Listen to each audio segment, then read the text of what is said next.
പഹൽഗാം ആക്രമണത്തിൻ്റെ പ്രധാന സൂത്രധാരൻ സൈഫുള്ള ഖാലിദ് എന്ന ലഷ്കർ-ഇ തോയ്ബക്കാരനാണെന്നാണ് പുറത്തുവരുന്ന റിപ്പോർട്ടുകൾ. കസൂരി എന്നും അറിയപ്പെടുന്ന ഭീകരവാദി, തികഞ്ഞ ഇന്ത്യാവിരുദ്ധനാണ്.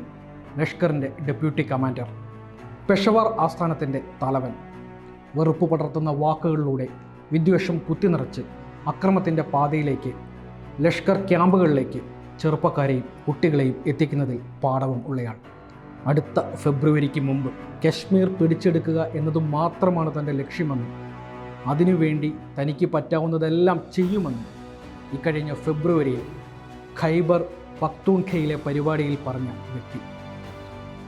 പാക് പഞ്ചാബിലെ കങ്കൺപൂരിൽ സൈനികർക്ക് ആവേശം നൽകുവാൻ പ്രസംഗിക്കുവാൻ പാക് കേണൽ സാഹിദ് സലീം ഖട്ടക് കസൂരിയെ ക്ഷണിച്ചുകൊണ്ടുപോയതും അന്ന് വലിയ വാർത്തയായതാണ്. ലഷ്കറിൻ്റെ പിന്തുണയോടെ പ്രവർത്തിക്കുന്ന റെസിസ്റ്റൻസ് ഫ്രണ്ട് അഥവാ TRF ആണ് പഹൽഗാം ആക്രമണത്തിൻ്റെ ഉത്തരവാദിത്തം ഏറ്റെടുത്തിരിക്കുന്നത്.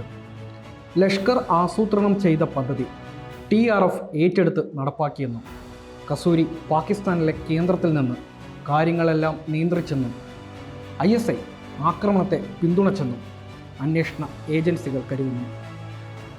പഹൽഗാമിൽ ആക്രമണം നടത്തിയ 6 സംഘത്തിൽ ഉൾപ്പെട്ട ആസിഫ് ഹൗജി മുൻ പാക് സൈനികനാണെന്ന കാര്യം ആ ഒരു ആലോചനയ്ക്ക് ബലം പകരുന്നതാണ്. ഭരണഘടനയുടെ 370 വകുപ്പ് റദ്ദാക്കിയതിന് പിന്നാലെ കശ്മീരിൽ ഉദയം ചെയ്ത സംഘടനയാണ് TRF. 2019 ഒക്ടോബറിൽ രൂപം കൊണ്ടതെന്ന് കരുതുന്ന TRFൻ്റെ ആദ്യ നേതാക്കൾ ഷേഖ് സജ്ജദ് ഗുലും, ബാസിദ് അഹമ്മദ് ദാറുമാണ്. അതിൽ തന്നെ ദാർ കഴിഞ്ഞ മെയ് മാസവും മറ്റൊരു നേതാവ് അബ്ബാസ് ഷേഖ് 2021 ഓഗസ്റ്റിലും സൈന്യവുമായിട്ടുള്ള ഏറ്റുമുട്ടലിൽ കൊല്ലപ്പെടുകയും ചെയ്തു. ഹിസ്ബുൾ മുജാഹിദിൻ്റെയും ലഷ്കറിൻ്റെയും അണികളിൽ നിന്നാണ് TRFിലേക്ക് ആദ്യം ആളുകളെത്തിയത്. ഇക്കഴിഞ്ഞ ഒക്ടോബറിൽ ഗൻഡൻബോൾ ജില്ലയിൽ 7 പേരെ കൊന്നതാണ് പഹൽഗാമിന് മുമ്പുള്ള ഒരു ആക്രമണം എന്ന് പറയുന്നത്. പ്രധാനമന്ത്രി സൗദിയിൽ സന്ദർശനം നടത്തുന്നതിനിടെ, അമേരിക്കൻ വൈസ് പ്രസിഡന്റ് ഇന്ത്യ സന്ദർശിക്കുന്നതിനിടെ, അമർനാഥ് യാത്രയ്ക്ക് ആഴ്ചകൾ മാത്രം ശേഷിക്കെ കശ്മീരിലെ ഏറ്റവും പ്രശസ്തമായ വിനോദസഞ്ചാര കേന്ദ്രത്തിൽ ആക്രമണം നടത്തുക വഴി TRF ലക്ഷ്യം വയ്ക്കുന്നത് വ്യക്തമായ മുന്നറിയിപ്പ് നൽകുവാൻ തന്നെയാണ്. അന്യനാട്ടുകാർ വന്ന് കശ്മീരിൽ താമസമർപ്പിക്കുന്നു. കശ്മീരികൾ ഓടേണ്ട അവസ്ഥ വരുന്നു. ടൂറിസ്റ്റുകളായി എത്തുന്നവർ നാട്ടുകാരായി രൂപം മാറുന്നു. ഇതൊന്നും അനുവദിക്കാൻ പറ്റില്ല എന്നാണ് TRFൻ്റെ നിലപാട്. 85,000-ലധികം പേരാണ് കശ്മീരിൽ വന്നു കയറി ഇവിടെ തന്നെ കൂടിയത് എന്നാണ് അവരുടെ ആക്ഷേപം. കശ്മീരിൻ്റെ ജനസംഖ്യാപരമായ ഘടന മാറ്റിമറിക്കാനാണ് ശ്രമമെന്നും കുറ്റപ്പെടുത്തുന്നു ആ സംഘടന. ആ ശ്രമങ്ങളെ ചെറുത്തു തോൽപ്പിക്കുമെന്നും കശ്മീരിൽ വന്ന് സ്ഥിരതാമസമാക്കാമെന്ന് കരുതി ആരെങ്കിലും വന്ന് കൈകാര്യം ചെയ്യുമെന്നുമാണ് ഭീഷണി. ഈ സന്ദേശം പ്രചരിപ്പിക്കാനും ലോകത്തിനു മുന്നിൽ ഇന്ത്യയെ പ്രതിരോധത്തിലാക്കാനുമാണ് നാളിതുവരെ ഇല്ലാത്ത വിധം ടൂറിസ്റ്റുകളെ വകവരുത്തിയത്. മിനി സ്വിറ്റ്സർലൻഡ് എന്നറിയപ്പെടുന്ന ബൈസ്ഫ്രൻ താഴ്വരയിൽ നടന്ന ആക്രമണത്തിൽ ഒരു പങ്കുമില്ല എന്നാണ് പാകിസ്ഥാൻ പറയുന്നത്.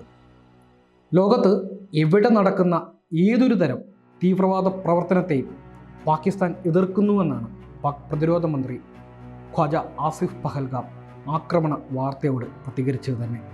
പക്ഷേ അത് പൂർണ്ണമായും വിശ്വസിക്കുന്നത് എങ്ങനെയെന്ന മറുചോദ്യം ഉയരുന്നതിന് കാരണം പാക് കരസേനാ മേധാവി കഴിഞ്ഞ ആഴ്ച നടത്തിയ പ്രസ്താവന തന്നെയാണ്. General Sayyid Azeem Muneer Ahmed Shah April 16 ഇസ്ലാമാബാദിൽ നടന്ന പരിപാടിയിൽ കശ്മീരിനെ വിശേഷിപ്പിച്ചത് പാകിസ്ഥാൻ്റെ പ്രധാന സിര എന്നാണ്. എന്തായിരുന്നു പാക് സേനാ മേധാവിയുടെ പ്രകോപനം? പഹൽഗാം വിരൽ ചൂണ്ടുന്നത് നിരാശ പൂണ്ട പാകിസ്ഥാൻ്റെ രണ്ടും കൽപ്പിച്ചിട്ടുള്ള നീക്കമാണ്. കശ്മീരിൻ്റെ വിനോദസഞ്ചാര മേഖലയിലുണ്ടായ ഉണർവ്, അടുത്ത കാലത്തുണ്ടായ സമാധാന പ്രതീക്ഷകൾ, ഇത് രണ്ടും തകർക്കുക, കശ്മീർ വീണ്ടും ആഗോള ശ്രദ്ധയിലെത്തിക്കുക, ഇതായിരുന്നോ ലക്ഷ്യം?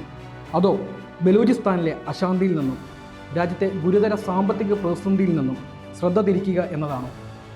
TRFന് ആരുടെയൊക്കെ എന്തൊക്കെ പിന്തുണ കിട്ടി? അന്വേഷണത്തിൽ എല്ലാം തന്നെ വെളിപ്പെടുമെന്ന് നമുക്ക് കരുതാം.